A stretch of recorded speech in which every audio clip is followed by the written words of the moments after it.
Hello, I'm Deborah Clay, author of The Borrowed Boy and Just Be, and presenter of Castaway Books.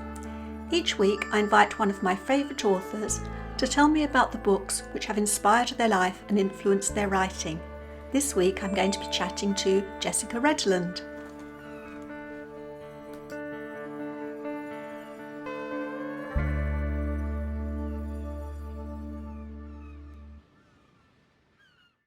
Hello, I'm delighted to have Jessica Redland with me today because I fell in love with Jessica's books just last year when I was introduced to them after reading Starry Skies over the Chocolate Pot Cafe, which I loved. And then I went on to read the Hedgehog Hollow series, which I thoroughly enjoyed. So now I've heard that I've got lots more books to enjoy because book number 10 is about to be published on the 11th of March. On the 11th, yes, so next week, yes, called All You Need Is Love. That's very exciting. So congratulations and well done. Such a prolific writer and such wonderful stories for everyone to discover if they haven't already. Oh, thank you. Great. So I'm going to almost go straight into it. How did you get on choosing your 10 books? Was it hard or easy? At first I thought it would be really hard, but because it's about books that have kind of influenced me, I really went back to childhood, and then it wasn't quite so difficult, although there were certain parts of my life you think, oh, I could have picked from a range of 10, 20, 30 books. But it wasn't quite as hard as I thought it might be. If somebody said to me, pick books now that currently influence me, I'd really find that very hard. Oh, interesting. We were having a little conversation earlier, and you think you were right when you said during those decades, when we were younger, there wasn't such a big choice of books. And that's probably why similar books have come up in the last few interviews, different similar authors anyway. Don't preempt, let's start with your book number 1. Okay, so my first choice, and I've done it chronologically from youngest age, is a book called My Best Fiend, Fiend rather than Friend, by a lady called Sheila Lavelle, and it was published by Penguin back in 1979, so going right back to childhood when I was 7. And so that one, you were telling me a story about you were at school at the time, weren't you? So you tell us about that. Yeah, I mean, I was at primary school when it came out, and it was something that I picked and just loved the sound of it. I hadn't heard of the author. I'd read a lot of Enid Blyton at the time and just thought I'd try something different. And it was a few years later, actually, from when I read it, my little story, and that was that when I was in secondary school, because this would have been primary school, I loved this book so much. I read it over and over and over again to the point I actually still have my first version of it. It's very battered. It's very kind of fallen apart. But we were asked in history quite randomly at secondary school to write a book report. I have no idea why it was in the history subject. And I was really struggling to think what to write about because I was still very much into reading Enid Blyton at the time, although I would have maybe been about 12 or 13. And I didn't want anybody to kind of bully me if it got read out, because I was still reading what they might consider to be children's books. So I thought, well, I don't think anybody will have heard of My Best Fiend because none of my friends had read it. So I wrote a book report on that. And I was really proud of what I'd written. I thought I'd followed everything we had to do about the book report. And it came back and I didn't have a very high mark and I didn't get a merit point for it. And one of the big things that the teacher gave me in feedback was that I had repeatedly spelt the word friend incorrectly every time I referred to the title. But the title is correctly My Best Fiend because it's about the main character, Charlie's best friend, who repeatedly gets into trouble all the time. It's always Angela's issue, it's always Angela's setup, but Charlie is always the one who gets into trouble, and therefore she's a bit more of a fiend than a friend. But at the time I was too scared to go up and challenge the teacher and say, I haven't incorrectly spelt this. It's actually correct. That's what the book title is. I can even bring it in to show you. But if I'd explained in the book report why she was called My Best Fiend, there was a bit of even a longer story attached to it, and I would have taken up too many words, so I deliberately omitted that. And it still wounds me all these years later that I didn't get a merit point and I got downgraded on it because of a typo that wasn't actually a typo. Do you remember your teacher's name? Say again, sorry. Do you remember that teacher's name? Yes, I'm not going to out him, but I remember him. And I probably don't remember that many of my teachers from that age, but yes, I specifically remember him, and I specifically remember looking at this. I can even picture my handwriting coming back with this report, and so many people have got merit points, and I hadn't. And actually, even worse, if you collected 20 merit points across the year, you got some sort of award. I can't even remember what the award was. And I finished the school year, because they didn't give them out very often. I finished the school year with 19 merit points. And if he hadn't downgraded me and not given me a merit point for a typo that wasn't a typo, I'd have got that little prize for getting 20. So it was an injustice all round. If you'd given his name, we could have put him right. Yeah. Well, say Mr. T and leave it at that. I've never forgiven my needlework teacher for asking if she could borrow my Lord of the Rings book and then never returning it. No. Because it was a lot of pocket money to save up for my book. Oh, that's outrageous. She was old enough and had enough money to have bought her own and not taken it off for teenagers. Oh my goodness. Yes, that would still hurt me all these years down the line. So just tell us, did you have any siblings, and where did you grow up? Interesting. I grew up in Teesside. I was born in Middlesbrough, but when I was 3, 4, we moved to a little market town called Gisborough, which, if anybody's not geographically aware of, it's between Middlesbrough in Teesside and Whitby on the coast. Gisborough's sort of about halfway between them. And I had 2 brothers. I still have 2 brothers. One of them's 2 years older than me, and one of them's 6 years younger than me. What's it like being a girl with just brothers? Well, initially when we just had my older brother, myself and Mike, that was awful, because he was your typical horrible older brother who just picked on me all the time, and we didn't have a very good relationship. We squabbled a lot, and even to the point where Mum and Dad often joke that I woke them up one night with a nightmare when I was little, shouting out, "Michael, don't snap my crayons," because I'd been bought a brand new pack of Crayola, and you know how gorgeous they are when they're new, this big pack, but Mike used to snap them, and that had obviously got to me that much that I'd screamed out in the middle of the night with this. So that's a bit of a standing joke in our family. When Chris came along, then being 8 years younger than Mike, 6 years younger than me, that was a very different entity, because, well, first of all, I was very annoyed at my mum because I wanted a girl. I already had a boy and they weren't pleasant, and I would have liked a girl. But actually, it was lovely having a little brother to look after. I liked helping my mum with folding up the nappies. It wasn't disposables back in those days, all the washed nappies and everything. Helping dress him, push him in his buggy. And I've always had a really good relationship with him. I think because of that age gap between us, we've always been really close over the years. Still get on with my older brother, but never quite as close as I was with my younger brother, I'd say. I've got a brother 2 years older and one 6 years younger as well. I always say I have a sister who's 2 years younger in between. But my advantage of having an older brother was I went out with all his friends and he went out with all of mine. So I had I have boyfriends that I would come around and play their guitars, and I'd say, "Do anyone like a cup of coffee? Anyone like a cup of tea?" Back my island. Oh, my older brother, when he got older and we were both adults, we became close at that point. As I said, hadn't really been children, but his friends were warned off me, not allowed to start seeing me. It would just it would jeopardize the friendship. It wasn't good. So, which I can completely understand. The trouble is you can't lose all the boyfriends I had. I still have to see them because they're still my brother's friends. Yeah, that's not so good. Follows you around. So what is your second book? My second book is, we're moving to more of an adult book at this point, but still read when I was fairly young, and that's Flowers in the Attic by Virginia Andrews. And I read that. A friend at school gave that to me when I was about 13, 14. It came out in 1979, so the same year as book one, but obviously I wasn't reading it when I was 7. So when I was about 13, 14, I picked this up.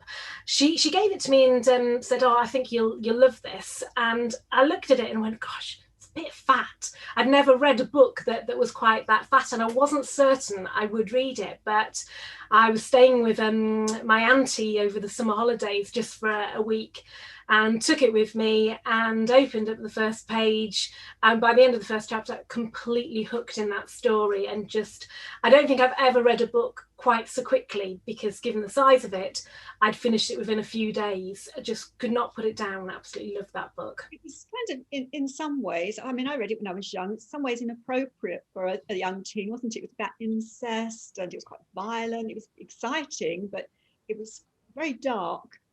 Yes, it is, and when I look back at a lot of those scenes and think about that, and there's murder in it, there's all sorts. My mum didn't know that I was reading it necessarily. She didn't, not that she didn't take an interest in my reading. She relied on me making the decisions and picking what I was picking. And I hadn't particularly flagged this up as something I was reading. Even if I had, I don't think she'd have been familiar with it. And if I'd said that a friend had recommended it, she'd have been fine with it. But my daughter's the same age as I was back then, and I'm not sure I would let her read it now. Because I know what it's all about, it just seems a little bit old, but maybe it isn't. You do read ahead of your reading age, massively so. And they encouraged it. In fact, I was speaking to her school librarian recently, and she said it is a book that they would give parents a warning about, but if a child wanted to read it, it pushes up their reading age and their ability to read, and fair enough. And lots of the books that we read when we were teens and younger, they kind of give you an education on life, don't they? They bring up dilemmas and maybe grown-up issues, but it's a good way to explore them when you're a young teen. Yeah. I find it fascinating. I suppose I've been brought up in very much a happy family dynamic. Both parents still around, still together, and having exposure to a broken family dynamic was something that was quite new and quite interesting to read, and realise that there are lots of different things that constitute a family, and it's not always what I'm familiar with. Fascinating to read, and to really explore bereavement. I'd lost a grandparent and an uncle, I think, when I was quite young, but again, not really thought about bereavement of a close family member. And of course, you have the dad is killed right at the beginning of the book. We don't even meet him, but then also one of the children dies. So that's quite a shocker. Mm-hmm. So how old are you, and what were you doing at that time in your life? It was about 13, 14. I would have been, so that would put me in about third year at senior school. So what's that in current money? I lose track, even though my daughter's at senior school. Year 9, year 8, 9, something like that. And so I'd read it in the summer holidays, specifically at my auntie's house. And but it had a massive impact on me even beyond that, because after that, the great thing with me having read it quite a while after it had come out, so I would have read it about mid-80s, it had been out about 6-7 years already. The other 3 books in the series, Petals in the Wind, I've got to have written these down so I remember them, If There Be Thorns, and Seeds of Yesterday, they had all been released, so I was able to save up my pocket money and buy them. In fact, I gave my friend her book back. I bought Flowers in the Attic, or maybe asked for it for Christmas or something, and then bought the rest of the series and read them so many times. And then in 1986, the prequel came out, Garden of Shadows. So I bought that and then read them all again. And they took me through college as well, just had me gripped so much, read them all the time. And when I was at college, I was part of a group of 4 of us, and we were all reading. And then what was happening is that I'd started on Flowers in the Attic again. I would then pass that on to the second one. And when she finished it, she passed it on to the third one. And at one point, we were each reading one of the 4 books in the original series. And I can remember us sat at the back of a particular class together. And the lecturer wasn't particularly inspiring, bless him, and we'd all switched off, and we all, we studied hard outside of the class, but we were all sat with Virginia Andrews open up on our knee, gripped by reading it, and those copies I read so many times, they all fell apart, and I ended up buying them again as an adult a few years ago, but I haven't revisited them because there's a little part of me thinking, will I still find them as gripping, as thrilling as I did back then? I don't know. I don't want the magic to be broken, if you like, but I think I probably still will enjoy them. I know what you mean, because writing styles change, fashions, don't they? And you get Yeah. used to different sort. I've got, looking in front of me now, I've got the whole collection of the Howard Spring novels, which stopped being printed in 1960, but I just love them. Mm-hmm. And I always used to be my go-to book to get lost in. But I read one, tried reading one a couple of years ago, and I couldn't get into it in the same way. And it is a That's funny. disappointment. Mm-hmm. Yeah. Yeah, I think that's the thing. You know, I've bought as an adult, I've rebought the Famous Five series, Mallory Towers, Far Away Tree. But again, I know they are written properly for children, whereas Virginia Andrews wasn't. But there is this side of me. I've got them. I love them being on my shelf, but I don't know if I want to revisit them. And certainly, my daughter had them at one point, and she just couldn't get into it because a lot of the language has changed. And of course, you know, you go back with all of these books, you know, including Virginia Andrews, mobile phones didn't exist, computers didn't exist, or they were big fancy things in big corporations. He certainly didn't have them at home, and it's a very different world as well as the language. I don't think she could engage with the world either. But at least we can remember those days, so can engage with it. So moving on to your third book. So my third book, and this is probably the first point where I really struggled with what book to pick, because it's really an author. And that's Catherine Cookson. But I selected Tilly Trotter, although slight treat because that's a series and there's 3 books in the series. So yeah, Tilly Trotter by Catherine Cookson. My mum was a massive, still is a massive Catherine Cookson fan. My mum, although I was born in Middlesbrough, my parents are from County Durham, and Catherine Cookson, obviously from Tyneside, so a little bit further north, but some of her books are based around the area that my mum and dad were brought up in. So my mum became an absolute prolific reader. In fact, reading Catherine Cookson got her back into reading, which she'd stopped for quite a while. And I started reading loads of those. We're talking probably early to mid-20s, and when I came home, I was living away from home at the time, and when I came home, I would often go back with a new bag of Catherine Cookson books from Mum's bookshelf that I would pick up and read. And she was in a book club, so she used to get lots of beautiful hardback versions, and they gradually replaced the paperbacks that she'd picked up at charity shops. And but it was usually the paperbacks that I'd read, and I think it was after that she got the nice, pretty editions. So where were you by then? By the time you were in university? Yes. Yeah, so university and just after. So I didn't read as many at university as just after, but that's really when I started reading my Catherine Cookson books. So I went to Loughborough University in Leicestershire, studied banking and finance, and the whole time I was there, I lived in halls of residence.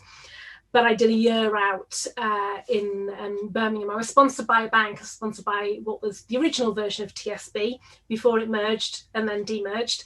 And I did a year out in their head office in Birmingham, working in the HR department. And so I probably read more books during that year out than I maybe did during my university years, where obviously there were just so many distractions during the university years. But when I had my year out, we lived about a 20-25 minute train commute into the city centre, so I would tend to read on the trains, and so therefore got through quite a few books. Well, there's a few things that's raised to follow up. I'm really interested in the choice of what you did at uni, and also sort of checking back with you about were you studious, what were school days like, and interested in that. So the choice of what to study was, it goes back to really before I went to college. I did well at school, but I didn't really have a career in mind as to what I wanted to do.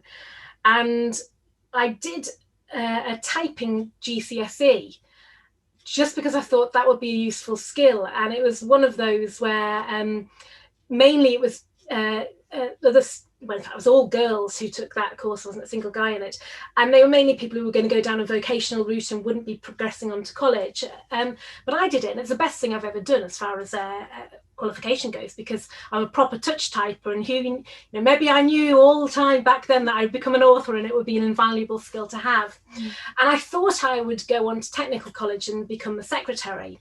And we happened to be, myself and my mum were visiting a friend of hers, and her husband was asking what I was planning to do. And I was saying, I'm thinking of going to the technical college to be a secretary. And they said, oh, don't do that. Go to the technical college, but do a BTEC in business and finance. I tutor on that course. Come and join that. Now, he wasn't the tutor who bored us and whose books we read in the back of the classroom. He was a different tutor, and lovely guy. And that was such an important moment in my life, because I then went on to do that. And we didn't get a February half term. We went and did 3 weeks of work experience during February, and from there. And I did my first stint, I did at a local bank, Yorkshire Bank, and thought, oh, I like this. I'd quite like to be a bank manager. And my second stint I did at what was at the time Teesside Polytechnic, but it's Teesside University now. And I worked in the admissions department. And those two things, having worked in a bank and having worked in a university, suddenly thought, I've completely ruled out university, but I'd quite like to do that. And that was a bit of a shock to my dad, because he'd assumed that nobody on his side of the family had ever done that. People on my mum's side of the family had, because they'd gone on to become teachers. And I wasn't wanting to do something where I had to have a degree, like being a teacher or a doctor or a lawyer or anything. But so my dad had said to me, well, can't afford to send you to university, but I earn just too much for you to get a grant. So if you want to go, you get yourself sponsorship. So I said, right, I will, and went out. And at the time, sponsorship just meant you got a bit of money towards textbooks, but you got guaranteed holiday work. So I spent all of my holidays working in my local branch, and then I got a year out as part of it as well. So it just helped that take that pressure off. And then, although I wasn't guaranteed a job on graduating, if you'd done well on your year out, and I did, then it was fairly likely you'd get taken on. But because I managed to do my year out in head office, I worked in HR instead, and realised that I didn't really like the banking side of banking, but I did like HR. And so my career, until I became a full-time writer just last year, my career has pretty much always been in HR, mainly recruitment, training and development, coaching, mentoring, those types of roles.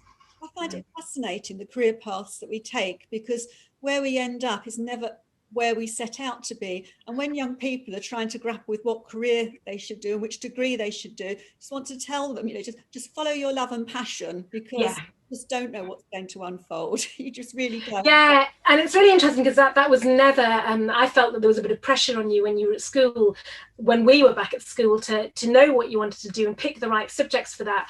But my daughter, she has just started her GCSEs this last September, but her school does them over 3 years rather than 2, which is becoming increasingly popular.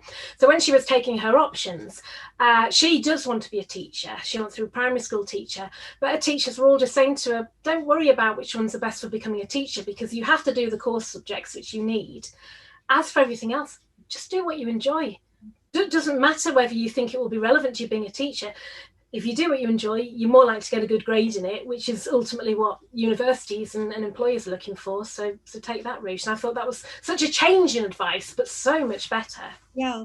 And tell me, for your daughter's experience, because when you were talking about the option to do secretarial, because I remember when I was at school, it was, you're going to be a nurse, you're going to go to the Pitmans.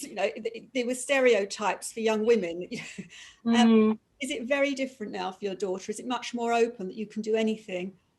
Yes, I'd say so, much more open, and they do a lot of things at the schools about looking at the different STEM subjects, which of course in science, technology, engineering and maths, they're trying to encourage more people to go down those routes. And that is very much, that doesn't matter whether you're male or female, this option is there for you all. And in fact, in one of her, when she first started senior school, they went out to a university in the first or second week, just to show them this is an environment that exists, but doesn't matter whether you want to go there, whether you don't want to go there, whether you've been told you're not bright enough to go there, because actually work hard and you could. And again, just very much more inclusive about careers, which is great to see.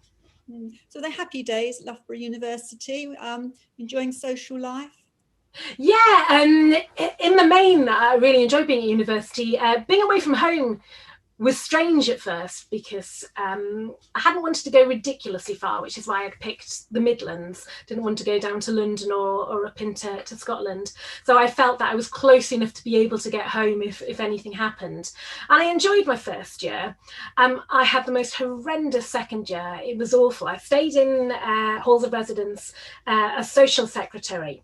And I stayed in with a good friend of mine who was also on the hall committee, and thought we'd have such a good laugh together. We were on the same floor together, and it was really weird because when we came back after the summer holidays, he was a little bit distant. I don't know what had gone on, but he was a bit distant towards me. And then when everybody moved into our floor a couple of days later, he became really good friends with everybody, but I found I was an outsider and I couldn't pinpoint what had happened and why that had happened. And they used to often, I'd be studying in my room and I'd think, do you know, the floor seems really quiet. And I'd open my door and realise everybody had gone out and they'd all gone down to the pub, and I'd not been included in that. And it was the most horrendous time. I'd never experienced anything like that. And if I'd said or done something to somebody to upset them, I'd think, you know, fair enough, that's my fault. But nothing had happened. And it was all around one particular girl who hadn't liked that I was friends with my original friend and had decided she wanted to be friends with him, and just completely manipulated him and pushed me out. It was the bizarrest thing. Good experience to write about later in life, but yeah, the bizarrest thing. And so I had quite a lonely second year, and then on top of that, the subjects that we had to do for our course were very, very heavy bias towards maths, economics and accountancy. And I'll be honest, even though I'd chosen banking and finance, maths, economics, accountancy, not my strongest points. And I really, really struggled, and I was having to spend extra money on textbooks. So thank goodness I had that textbook grant to teach me what the actual course textbooks meant. So kind of like the dummy's guide to the course text. Struggled so much, but I had one really, really good friend, and he just was brilliant. And he used to just turn up at my door.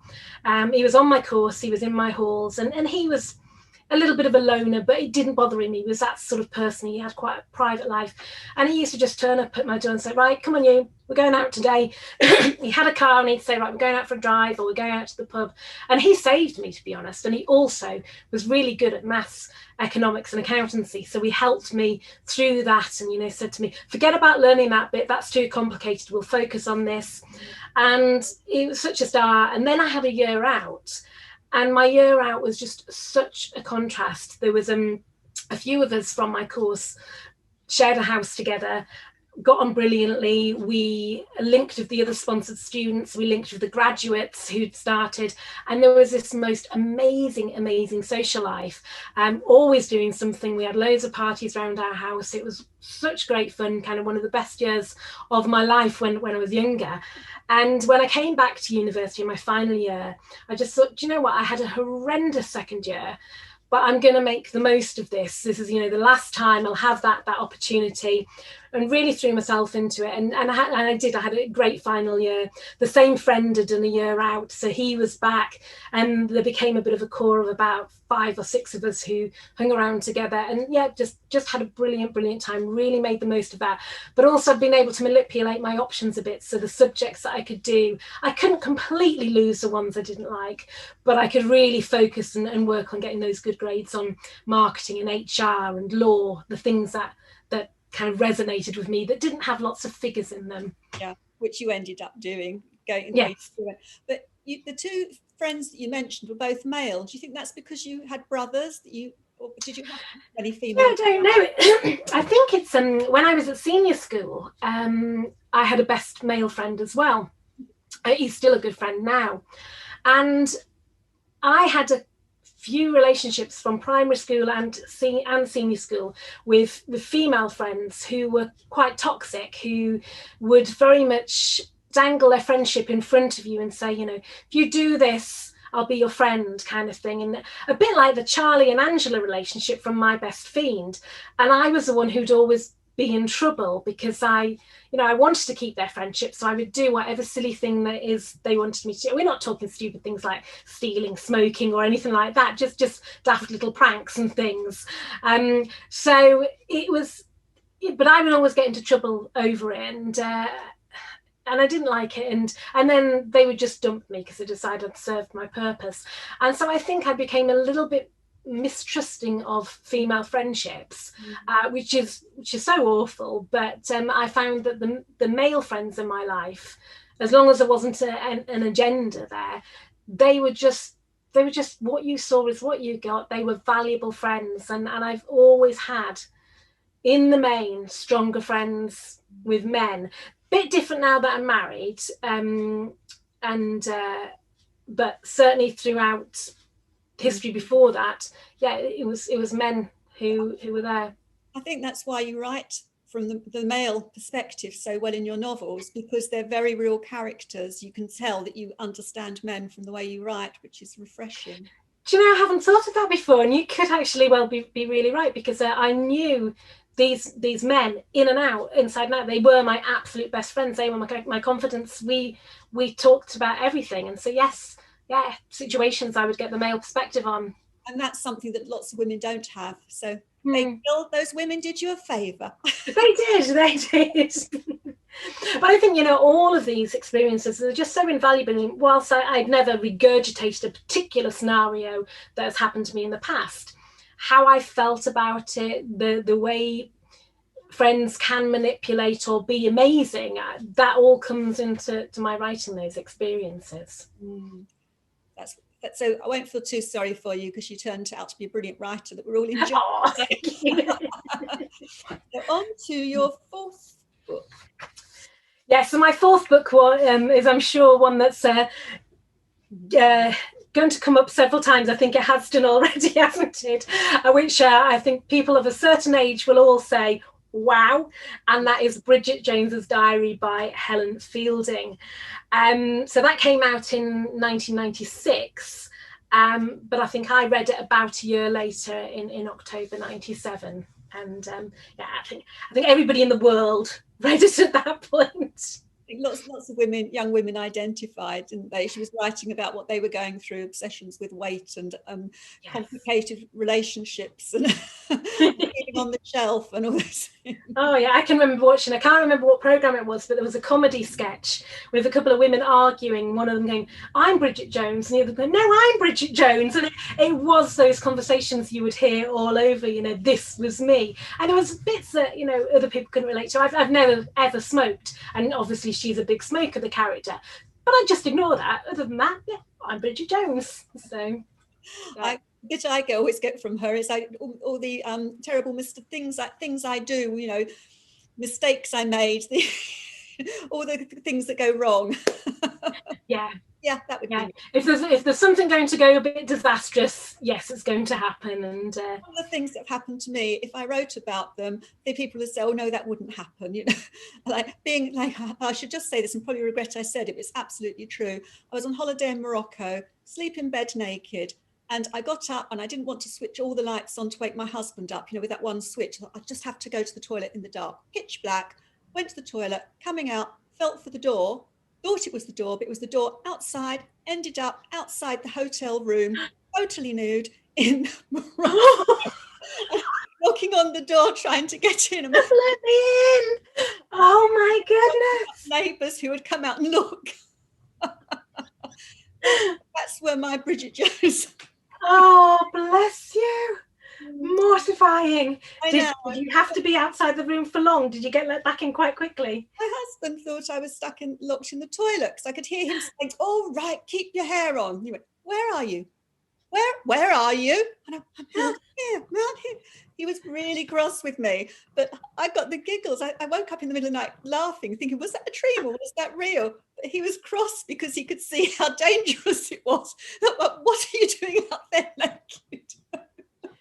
Particularly, in the country that you're in, it's not an ideal thing to be doing.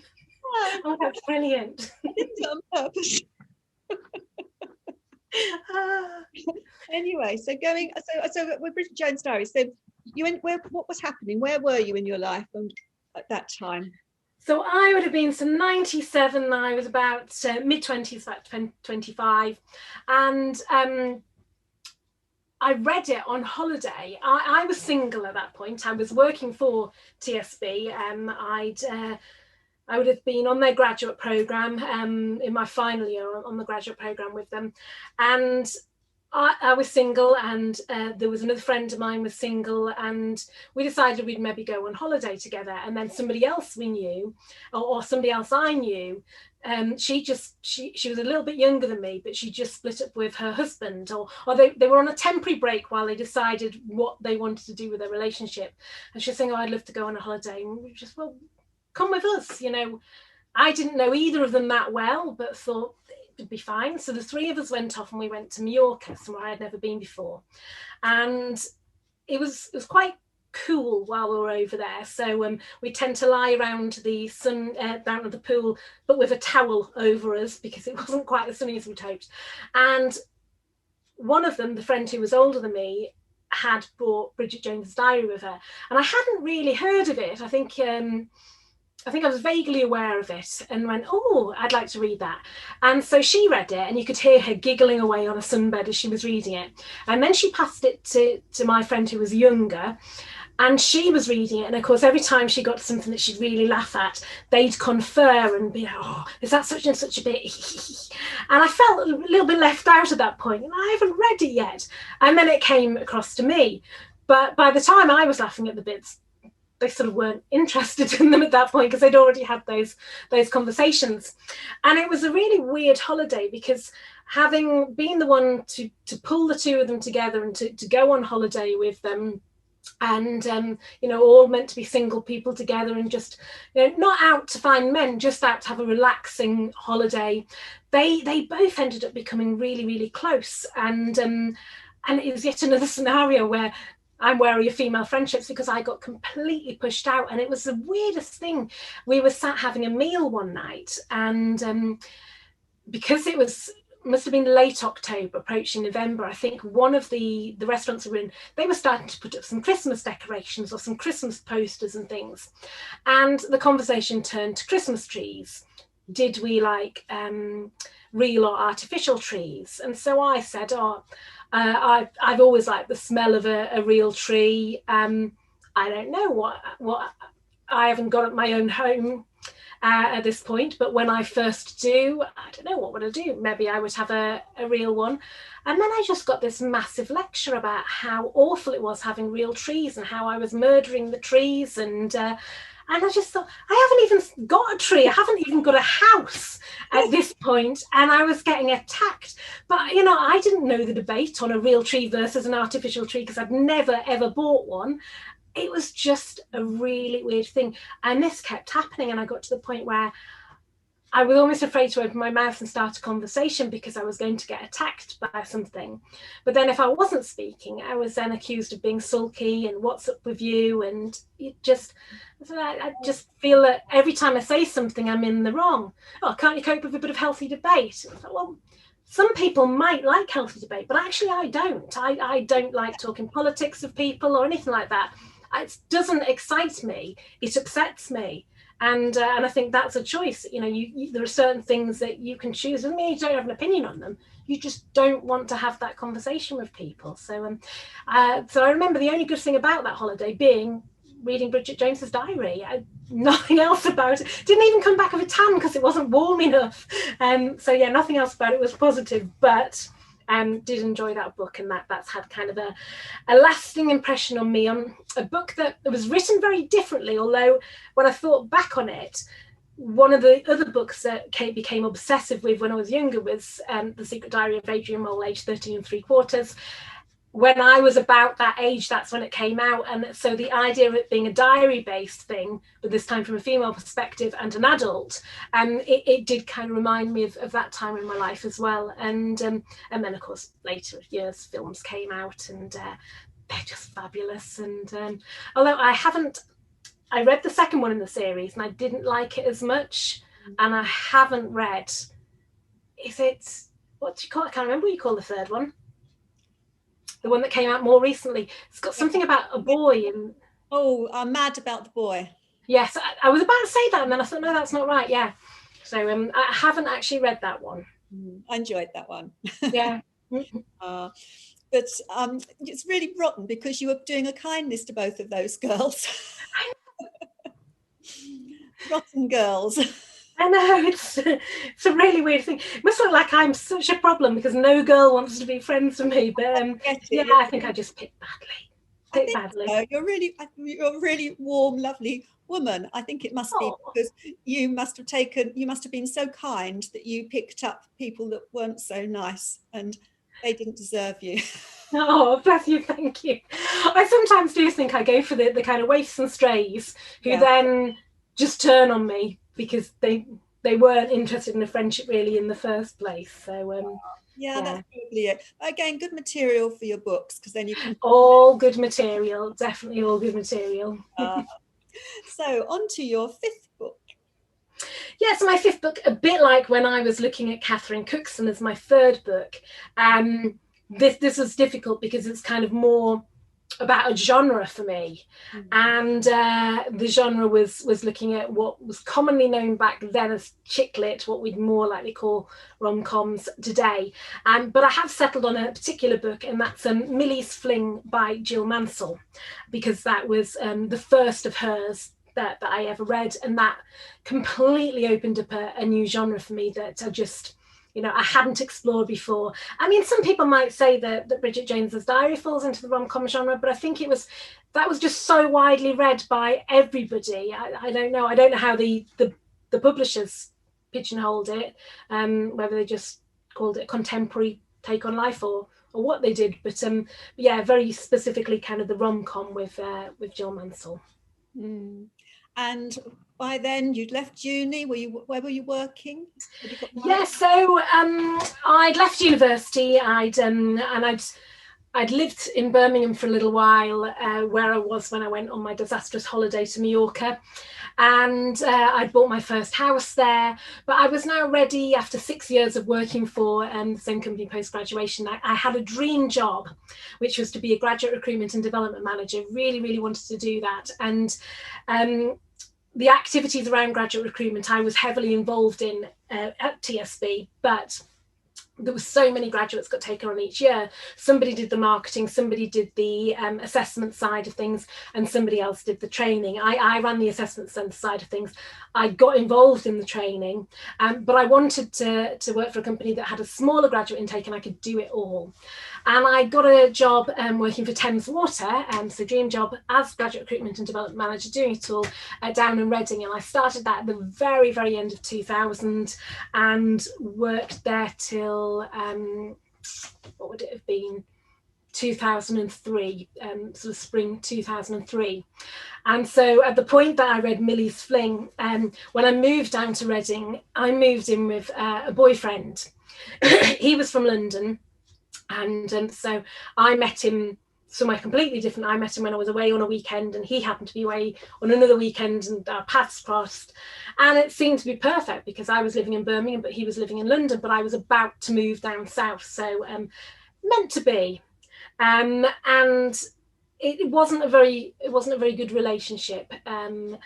He was actually a bit like one of my toxic females. The roles had swapped now, and I just we didn't have a very happy relationship together. We bought a house stupidly together, and our relationship had ended. And I had before I'd moved in with him, I had a good holiday friend, so one of my best female friends who I'd gone on lots of holidays with over the years, and we'd learnt to dive together before I met the boyfriend. We then split up, and myself and my diving buddy, we decided we would go on another holiday together. And it was, we did it, we went to Turkey when we learnt to dive, and we went to Egypt, and it would have been about 2002. And at that point, again, it's actually quite often friends giving me books that do influence me. She was reading Millie's Fling. She said, "Oh, I think you like this," and it was just a reasonably short, quick, easy read, and I just absolutely loved it. I just found it so nice to just lie back and read something that was so quick. And around about the same time, she also loaned me Lucy Sullivan's Getting Married and Rachel's Holiday by Marian Keyes. So they're kind of all a bit intermingled, and Millie's Fling isn't necessarily my favourite book of Jill Mansell's as far as kind of the plots go. I really, really liked it, but it was just something about that, reading about that character in their 20s trying to find love, and I suppose because I was the same sort of age, it just resonated with me, and read her entire back catalogue following on from that, and really, really enjoyed it. And because I have been going through such a rough time with my partner, to read something that was complete escapism was just so welcome. And to believe that love could be found for somebody my age, even after you've had a bit of a rough time with somebody, it was just nice to be able to do that. Yeah, that's great. I'm really impressed by the diving. I went on one of those diving trips in Turkey. I enjoyed it. It was terrifying. I thought it'd be terrifying, but I loved it. And then when I got back to England, I wanted to do the training, but I was a bit older and I didn't want to go into a swimming pool with all young men trying to do it, because they'd all be held back until I passed the different levels. And I could just oh, bless you, chatting that this older woman. You did it. You did the whole diving course, did you? Yeah, the way it worked when we'd gone to Turkey in the late 90s was we lived aboard on an old, they called them a gullet, I think, an old wooden sailing boat, and you did your studies while you were there. So between your dives, you'd be working through your textbook, doing all the exercises. And we'd gone in May together, and we got our PADI open water, and we liked it that much. We thought, you know what, go in August and do our advanced. So we did that, and we met another diving friend. And then when we went to Egypt a few years later, when I discovered rom-coms, that other diving friend and a bunch of her friends came with us, so there was a bigger group. And I didn't want to go in and do any more qualifications, but it was lovely being able to dive. And the Red Sea is absolutely spectacular. It's stunning. It really is stunning. That's the thing that put me off learning in England, and then you had to do your exam by going down where they had a bus underwater, and that's not really the murky water of England, and looking around a bus double-decker isn't really as exciting as the Dead Sea. I have to admit, the thought of studying in the UK, and particularly going into open water in the UK, how cold it would be. I mean, when we were doing it, you could be in a short, thin wetsuit, and that was just, the water was warm. It was gorgeous. So I've never, ever dived the UK. I've so Turkey a couple of times, Egypt a couple of times, the Great Barrier Reef, and Bali, I think, are where I've been, but that's it. So when are we going to have one of your protagonists in diving? Well, it would be interesting, but unfortunately my knowledge is so out of date, because when I went on this diving holiday back in 2002, that's the last time I've dived. So gosh, coming up next year, 20 years. Wow. Oh, that's scary when you look at things like that. It doesn't seem that long ago. Which actually brings me to my last point. That's your last book, and that was 20 years ago. So can you please tell our readers whether you have got a happily ever after? Because I know you've got a teenager. So where are you now in your life? Yeah, thankfully I did. And actually it was the person I met after the toxic relationship ended, and I discovered writing. And it was all, I'm a firm believer in everything happening for a reason. And I think that the person that I was with when I lived in Reading, there was a couple of reasons he was in my life. One was that I, and they both led to each other actually. One was that I love teddy bears, and they're a big theme for my book that's coming out next week, All You Need Is Love. And it's partly set in a teddy bear shop called Bear With Me in Whitsunther Bay. And when I was coming back from my second diving holiday, one of the friends of a friend was sat next to me, and he was about to just pack in his career to become an architect, retrain as an architect. And he said to me, you know, if you could do anything, and money wasn't an object, if you could do anything now, what would you do? I said, oh, open a teddy bear shop. Mm-hmm. And as soon as I articulated that, and I hadn't been thinking about it, I thought, gosh, I would like to do that. And when I'd first met my partner, or my ex, I just like teddy bears, soft plush teddy bears, forever friends, things like that. But I didn't know about the whole world of proper collectible teddy bears. But he took me to a bear shop in his hometown, a proper specialist shop. I discovered proper jointed mohair bears, and I started a collection and absolutely fell in love with them.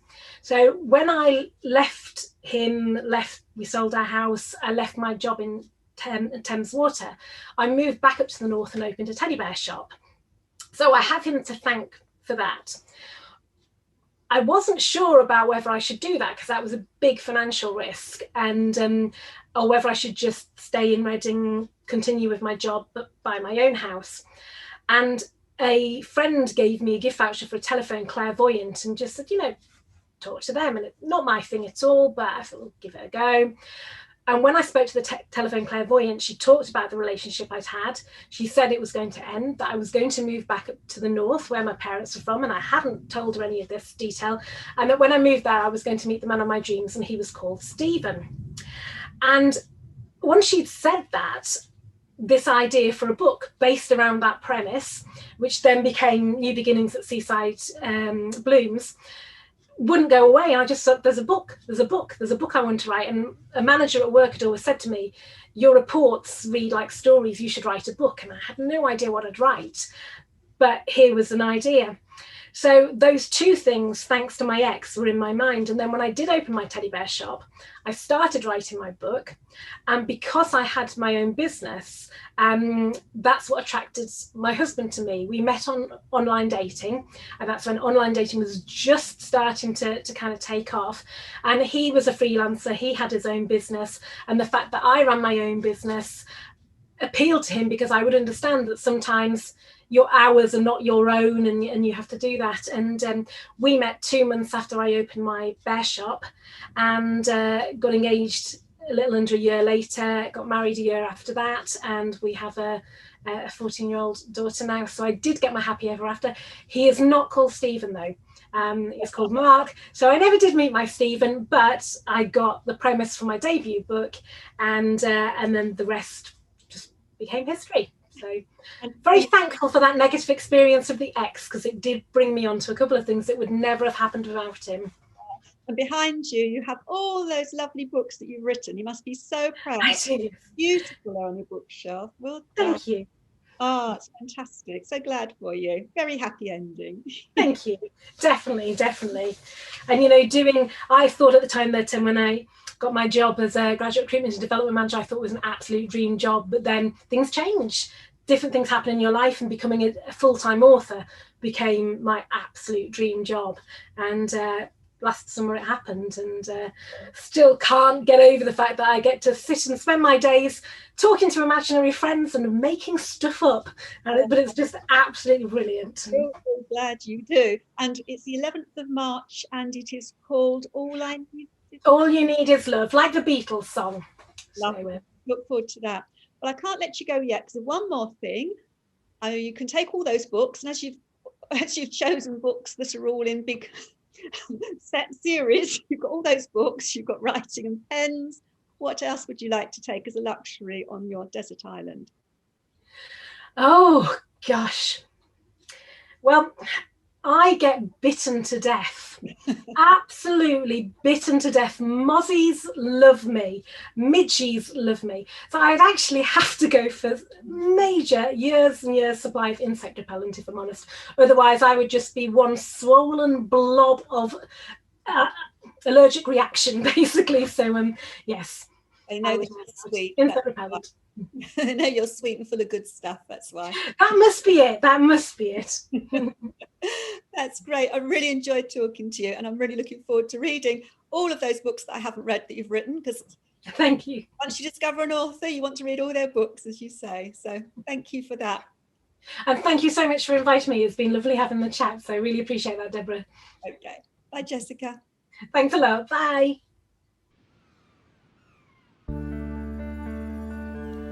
I hope you enjoyed listening to this week's episode of Castaway Books. References for all of the books discussed in this show can be found on my website, which is www.abrahkdeborah.wordpress.com. It's the letter K and then my name, Deborah, Deborah. So until next week, goodbye.